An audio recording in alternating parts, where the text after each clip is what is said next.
Hi everyone, hope you're well. Chris Cowlin here. Now, before we get into it, I'd just like to inform you about a new website selling quality current and retro Spurs jerseys, okjersey.com. They sell all current and retro Tottenham Hotspur shirts in all sizes. They sell the current fan and player versions, as well as the 80s and 90s retro shirts, including my very favourite, the 1991 FA Cup final shirt. You can order very easily from okjersey.com, and if you use the code Chris, you will receive an 8% discount off your final order. You can also use the QR code on the top left of your screen. And by the way, they also have some training wear here and the 25-26 colour special edition jersey. Hi everyone, hope you're well. Chris Cowlin here, and I'm joined this morning by Craig Dearman. This is another episode of the Daily Tottenham Transfer News Show, where we'll be going through all of the latest Spurs news, rumours and reports. Now, we're live on YouTube, Facebook and X. Get involved. Let us know how you are feeling right now as a Tottenham Hotspur fan. Of course, now is day 24 of this winter window. There is now just 9 days left. Will Spurs do any more business in the remaining 9 days? Of course, we've got 2 over the line. One possible signing in the very near future. Let's wait and see. If you are watching on YouTube, please do hit that subscribe button, press the like button, comment below and turn on that notification bell so YouTube informs you every single time we go live and upload a video. Craig, how are you? Yeah, not bad, not bad. The Robertson deal came out of nowhere yesterday, didn't it? Which we're going to get into. So, yeah, really interesting on that one. Yeah, let's start there because, as we mentioned yesterday, Andy Robertson, Tottenham Hotspur are interested. Liverpool and Spurs are talking about this possible deal. He is away with the Liverpool squad at the moment. Now, the Times newspaper have stated that Tottenham are willing to pay a fee of around £3 million plus add-ons for Andy Robertson. The Guardian have stated there is a desire on all sides to get this deal done quickly for the left-back to join Spurs. Football.London have stated that Spurs have identified the need for more experience and leadership in the dressing room. They're trying to shift the culture inside the club to pass on to the younger players. Liverpool legend Jan Molby don't understand why Liverpool are trying to sell Andy Robertson to Spurs. I tell you what, Craig, like we touched on yesterday very quickly, I think that this would be a very clever deal from Tottenham. I understand why people, there is definitely a mixed opinion right now. I do understand why people are thinking, why on earth would we sign 2 left backs? Why on earth would you sign a 19-year-old and then a 31-year-old? Because they are, completely at the other end. But he would add real leadership, and he has been a really, really reliable player for Liverpool. And the one or 2 qualities that I could pick out instantly is defensive qualities, excellent. Attacking qualities, excellent. The amount of assists, the amount of goals that he scored from the left-back position. And I can't stress enough, leadership on and off the pitch. 100%. Agree totally with everything you've said. And of course, he can take a dead ball as well, left-footed. So, yeah, that gives you an extra bit in your ammunition there. And I've always liked Andy Robertson. Around the COVID sort of time when Liverpool were absolutely sensational, when they had Trent on the right and Andy Robertson on the left, thought that you could definitely argue they had the best back four in the Premier League. In fact, that proved that because they won the Premier League that season. But he's going to bring, if we get it over the line, so much to Tottenham, and he can also fill in left centre back probably as well. So that kind of it gives us so much, and it's kind of, I see this Robertson deal as like a Ben Davies like for like replacement, but a bit more attacking intent with Robertson as well. I think they looked at this for the summer on a free, but they've brought it forward probably because of the Davies injury. I think for $3 million, if that's what it is, and it's not our wallet that we're having to take the money out of, but I think the club will be very happy with this sort of deal. Yes, he's going to be on reasonably high wages, but the actual fee for the player will be low. I think he's going to bring so much to the club. I think it's a very clever deal. I'm not against it at all. I'm really for it. In fact, I think he's going to bring so much. It does remind me a little bit of the Perisic deal, where you're bringing in somebody with that bit of experience, been there, done it, won everywhere. Yeah. And I was a really big fan of Perisic, and sad the way his Spurs career ended with an ACL, of course. But yeah, I think this is a clever move by the club. I'm not against it. Like you say, people were saying, why do we need another left back? Well, Ben Davies is going out. Udogie and Robertson challenging each other for the left back position. Sousa coming through, so he's raw talent. He's not probably quite ready for the Premier League yet. So even if it's a 2-year deal for Robertson, this is going to give Sousa that bit of time, take the pressure off, and move Jed Spence to challenge Porro on the right. So you've got two decent fullbacks at both sides of the pitch. So 100% this makes sense. Really happy with this one if it goes through. An interesting stat as well, in the last 3 seasons, including this one, Destiny Udogie has missed an average of 14 Premier League matches. So, we certainly do need that depth there as well. Talking about the leadership qualities, though, Craig, how important is it for those young players? Because I think you and I mention it occasionally, and I don't think people talk about this enough, on how young this squad actually is. So that we do need, and Vinay even mentioned this in the 2-page message in the pre-match program notes, about bringing in leadership. We need that leadership in this squad. It's very, very important. Yeah, it's no matter what standard you play at, that leadership is important for young players to watch. I remember when I started out playing on Saturdays and Sundays, we had a nice mixture of players in their mid-30s, and even at that standard, you just need that, and it's incredibly important. And people were questioning Ben Davies, and people have said over the years, why have we kept Ben Davies around? Well, with managers like Pochettino, like Jose Mourinho, like Antonio Conte, when that sort of manager keeps that player at the club and says he's intrinsic to everything they do, he's good to have around the squad, and from a learning capacity, like you said, for the younger players, it speaks volumes, So Andy Robertson coming in would definitely give you that. He can be a role model to the younger players. He'll probably show a calm head at times in difficult situations as well. He's only, we say he's an older player, 31. I mean, it's mad, isn't it? When a player hits 30, everybody thinks they're washed up and done. And of course, players stay fit for longer now. You only got to look at the likes of Ronaldo. I know he's not at his peak anymore, but what is he, 40 this year? Messi still going on. A lot of players play into their late 30s now. And Andy Robertson is probably one of those. You only got to look at James Milner, still getting minutes in the Premier League. These players that haven't had major injuries, they tend to go on longer because of diet, nutrition, and just knowing their own body. So, and sports science and everything else that comes along with it. So, as I say, he's going to bring a hell of a lot to Tottenham. It shouldn't be underestimated, this signing. It's not one to get fans off their seats, definitely, but it's a very good, solid addition to the squad, I think. Craig, let's move on to talk about Lucas Bergvall, because the official announcement came out last night. We can confirm that Lucas Bergvall has today undergone surgery on his left ankle. The 19-year-old midfielder suffered a high ankle sprain during Tuesday's Champions League fixture against Borussia Dortmund. Lucas will now commence his rehabilitation with our medical staff. The Sun newspaper has stated that it looks likely that he's going to be out for the next 3 months. João Palhinha has been talking about Spurs' struggles as well, and has come out and said, this is talking to BBC Sport, he said the injuries, of course, it's not an excuse, but I think the injuries have had an impact on the team. The results have been poor, that's the truth, but at the same time, I think the team has been improving. Of course, we have spoken at length for the last couple of years, particularly under Ange Postecoglou, with the amount of injuries that we've had. And even Thomas Frank, in the press conference ahead of the Burnley game, which takes place this afternoon, he even used that word, cursed. Perhaps we're cursed with these injuries. It just seems absolutely crazy, the way that we are talking about injuries week after week, month after month, and these just aren't,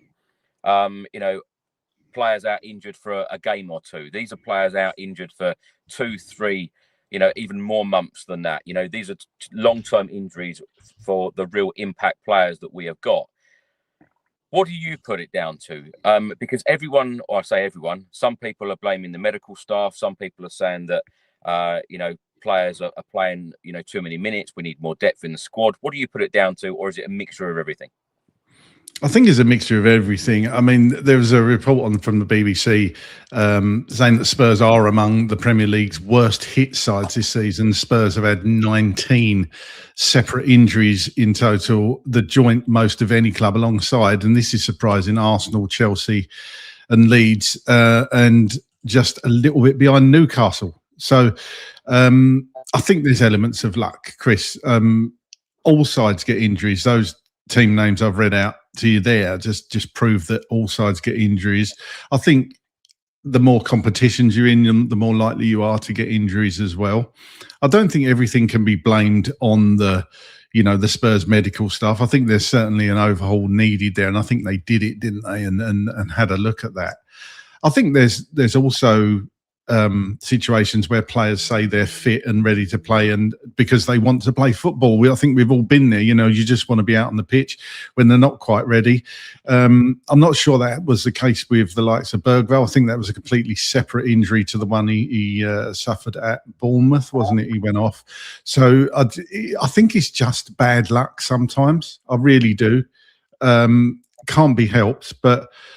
Well, some of them can be helped, but not all of them is what I'm getting at. I think it just comes down to bad luck a lot of the time, but we do seem to have had our fair share over the last few seasons, Ange Postecoglou and now Thomas Frank. But hey, that's why you have a squad. And the most important thing is when you're building a squad, as we saw with City over the years, if they lose a player, they're just bringing in a like-for-like replacement so that level doesn't dip.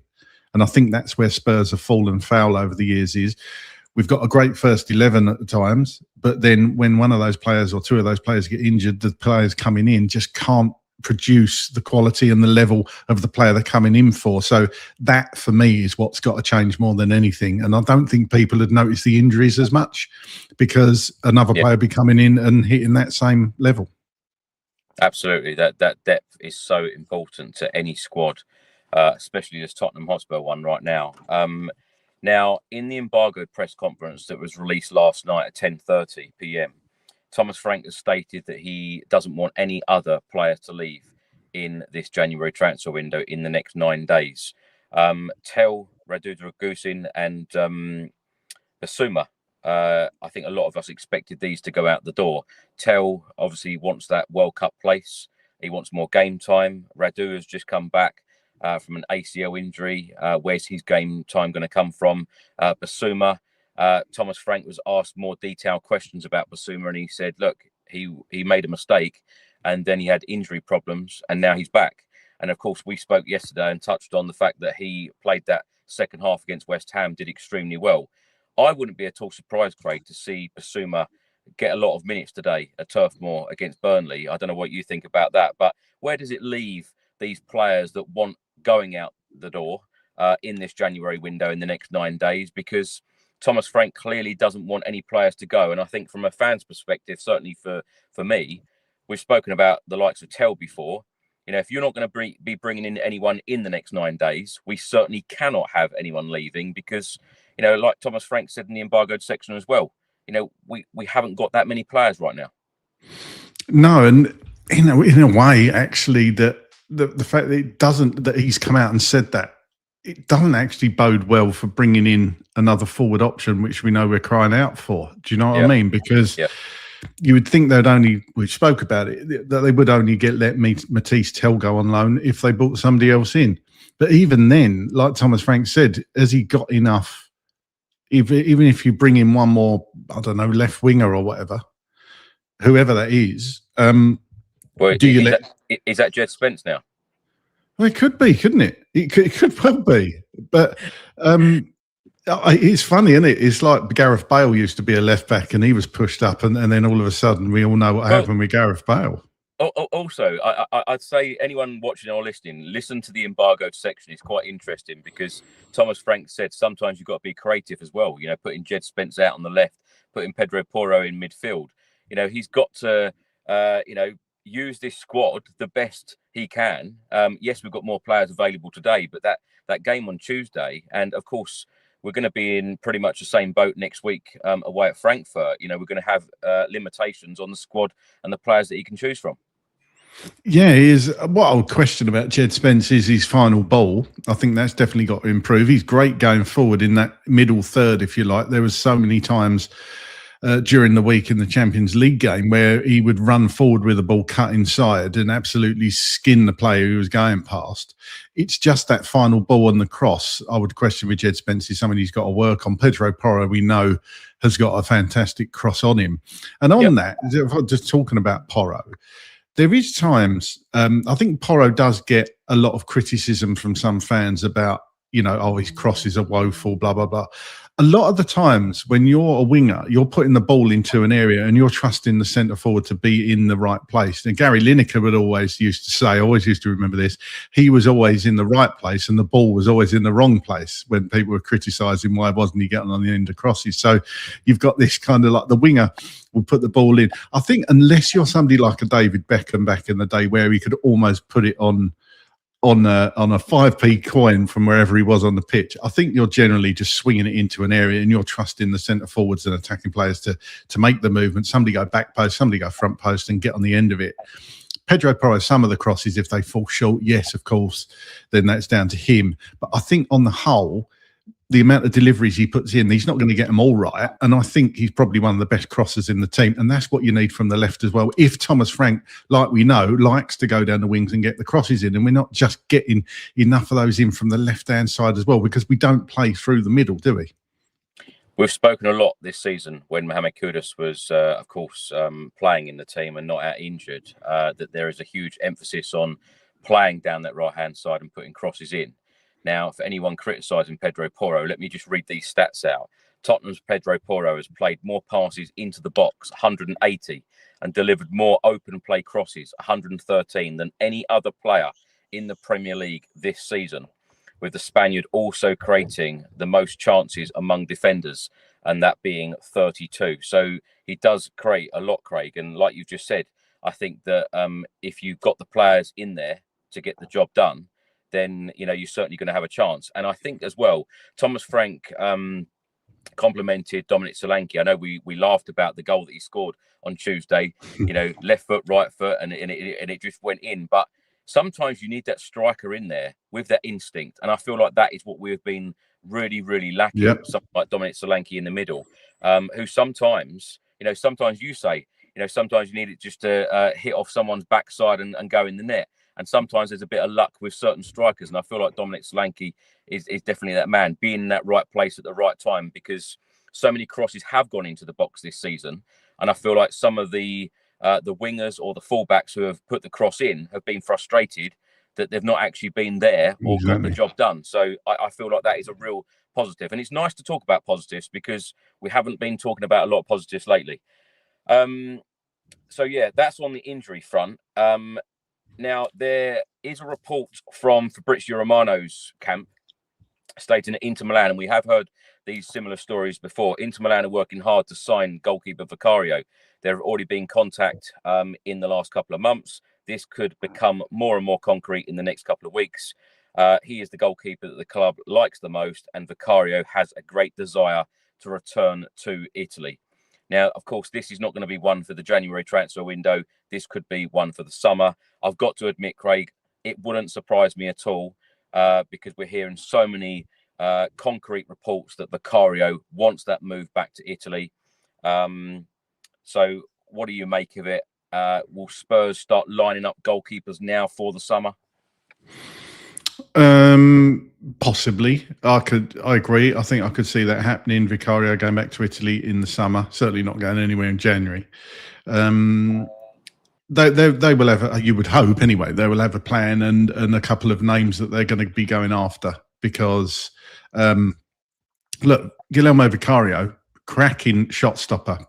It's that old cliche, that always rings through my brain when somebody says he's a good shot stopper. And I just imagine Roy Keane saying, that's his job and that's what you need to do as a goalkeeper, which I totally understand. But he is very good. But he has shortcomings with his feet. I almost wish you could blend Vicario and Kinski together. I think you'd have an absolutely cracking goalkeeper then.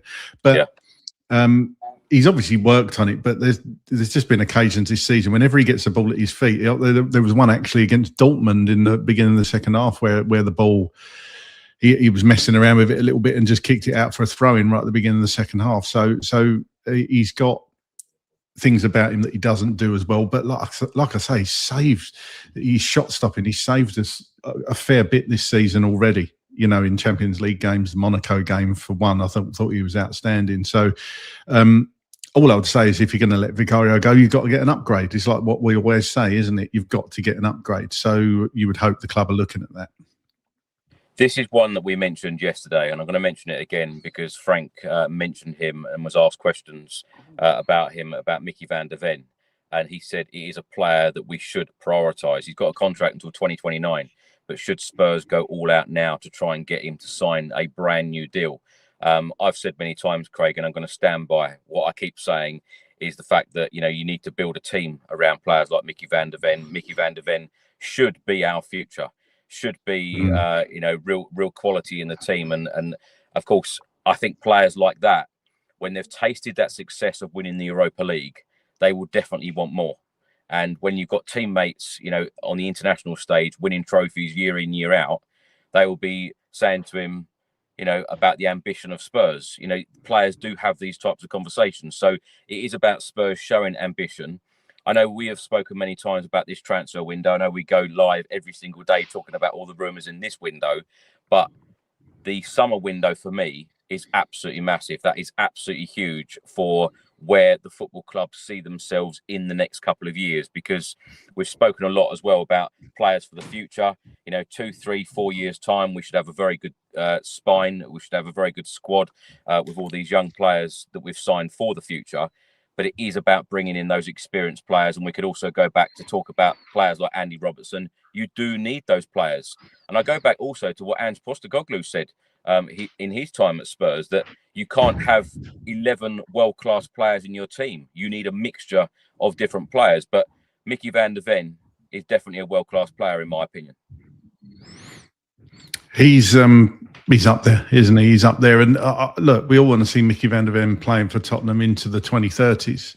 That would be the ultimate. And just, I can't say anything more than you've said there, Chris. It's that sort of player you need to build a team around. We've kind of not done it in the past with players like Harry Kane. How many times has he sort of like had veiled comments saying that, you know, he wants to stay at Spurs, but basically I need to see the direction the club's going in. And Harry Kane probably should have gone 2 or 3 years before he did. I was going to say, I feel like Harry Kane was very, very patient with Tottenham.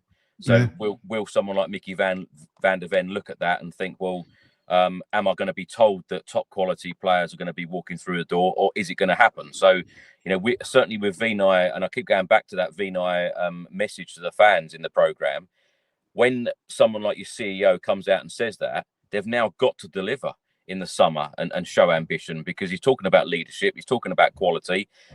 We know as fans, they know as the ownership and management group that, you know, being 14th in the Premier League and finishing 17th in the Premier League last season is nowhere near good enough. So a lot needs to happen, a lot.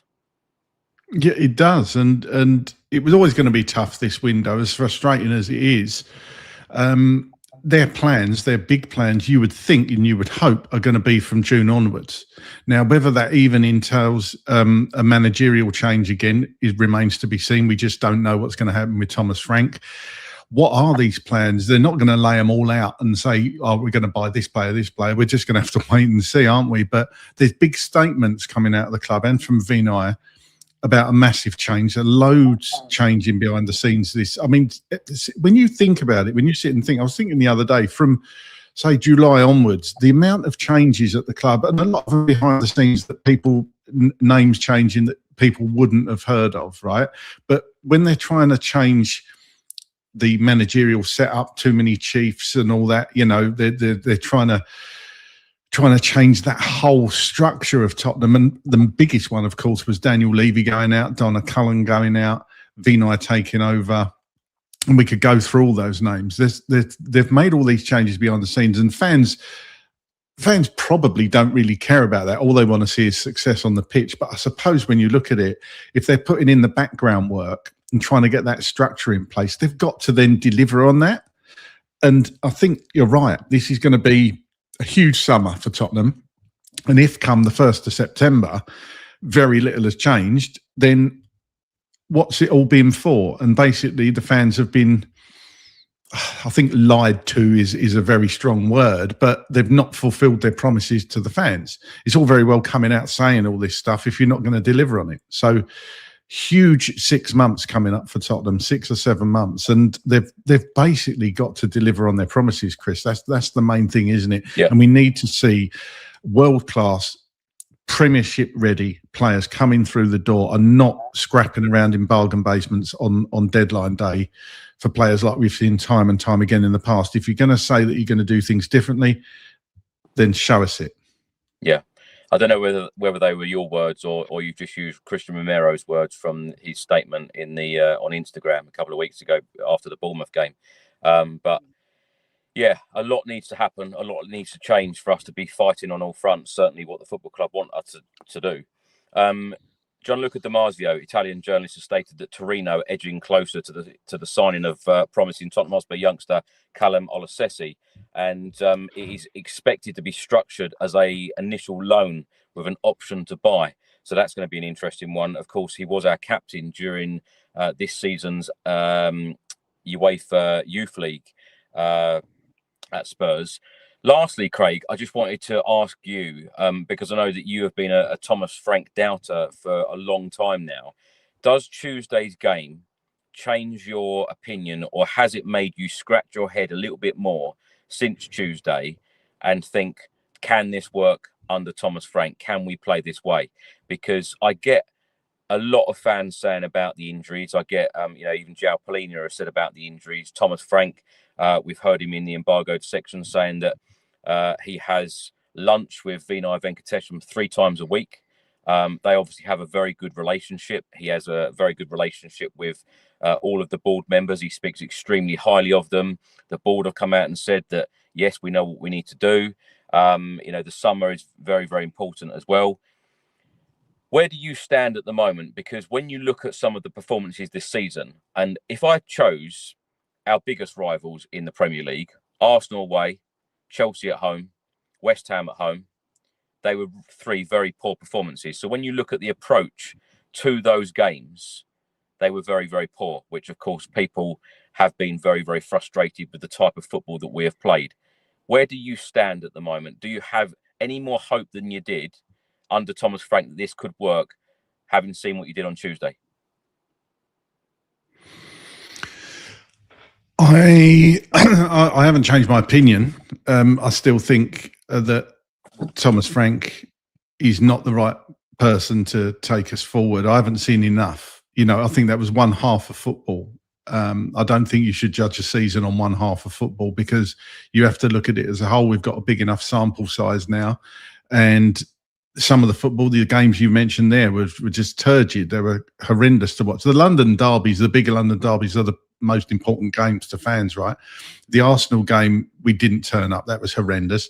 West Ham last week was utterly horrendous. It was the worst performance I've seen us play this season. And the Chelsea game, well, just as bad. So, and that's not just those performances. We could reel off games we've played this season where the performances haven't been brilliant. And the ultimate thing for me is competing on all 4 fronts. We clearly haven't.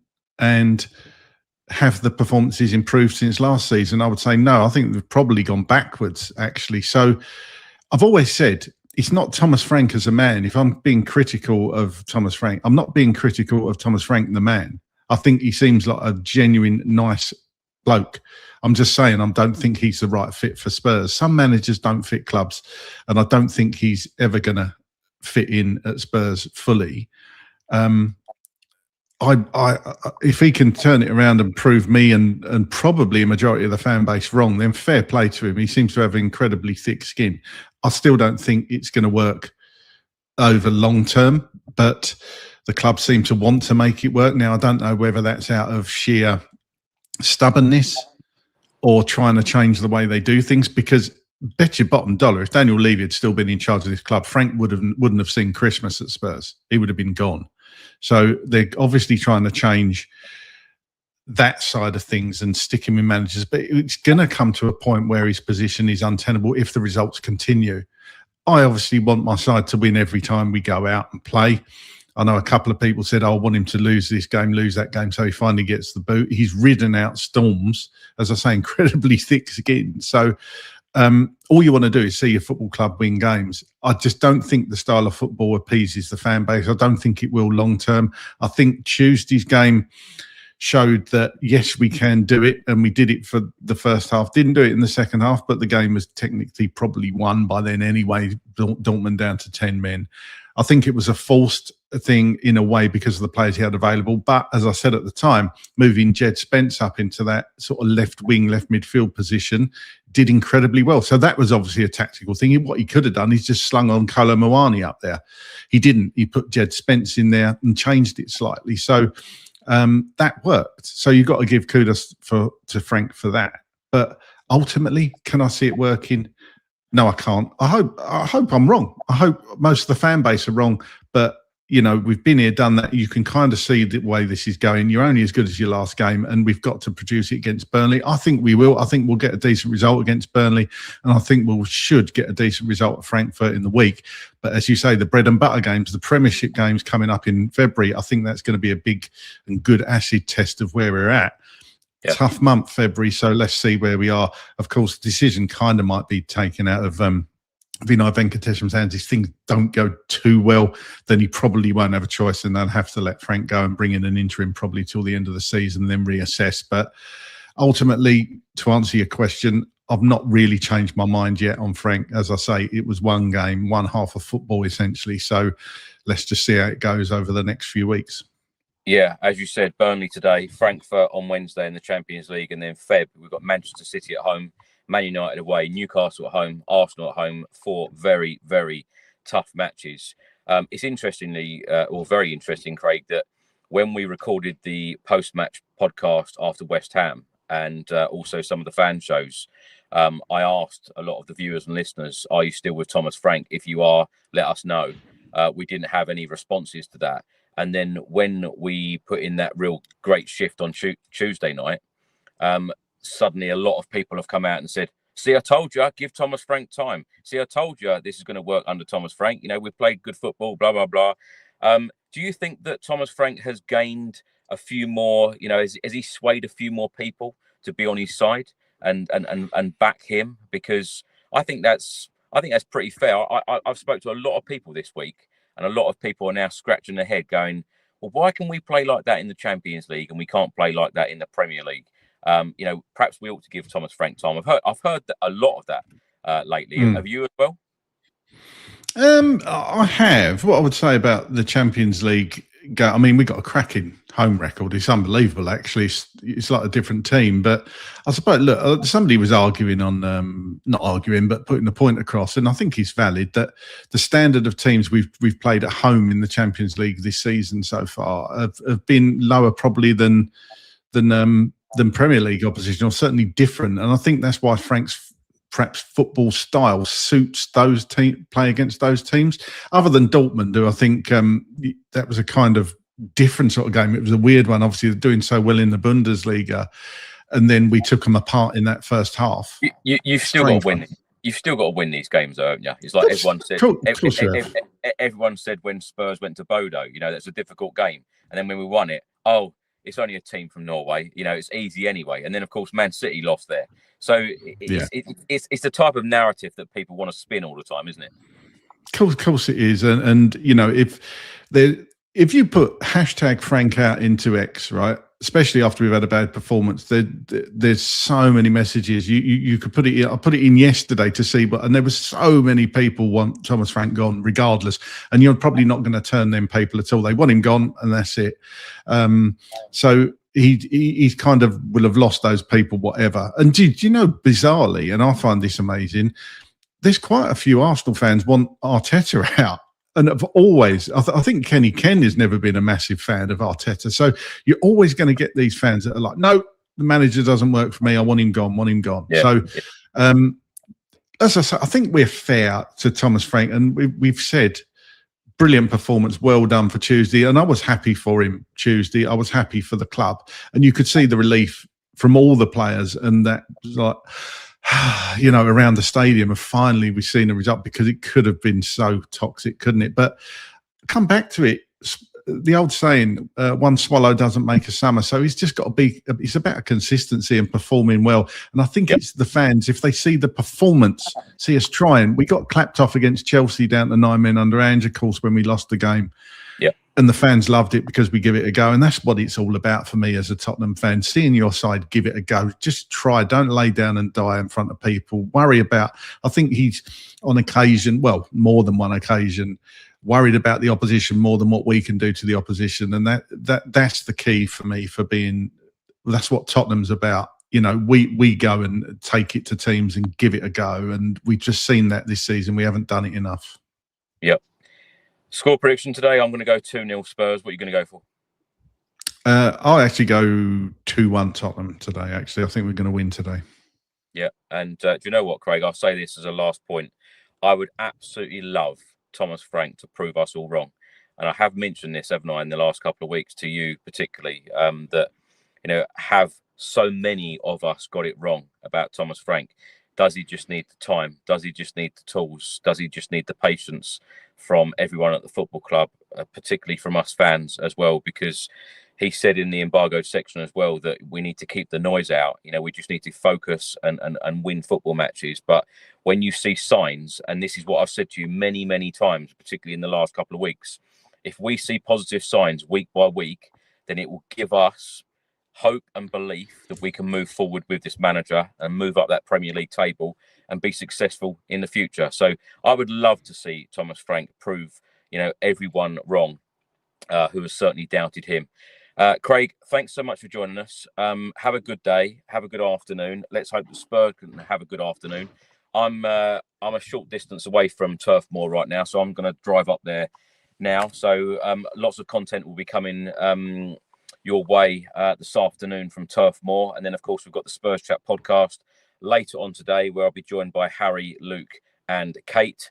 And we'll be back with another episode of the Daily Tottenham Transfer News Show tomorrow to go through all of the latest rumours, reports and all of the news. Craig, thank you. Thanks for watching, everyone. Thanks for listening, and come on, you Spurs.